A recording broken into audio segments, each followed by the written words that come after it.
is a pressure washer. You have to screw on the handle right here, as well as this back piece that holds the hose.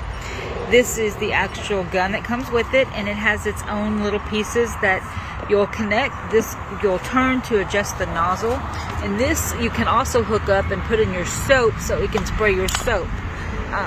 Here's your function to turn it on. It is a smaller size pressure washer, but great for home use, and you do need to hook up the water hose to it in order for it to work.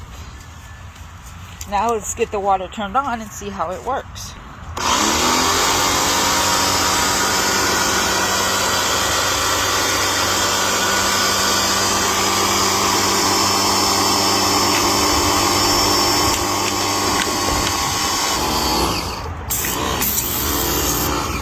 Are you gonna start over?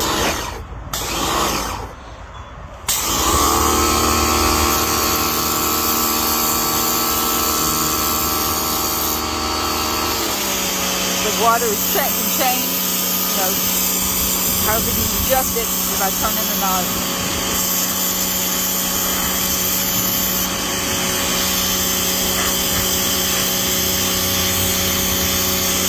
And it is cleaning. It makes a straight stream or fan. Then you can do a straight stream.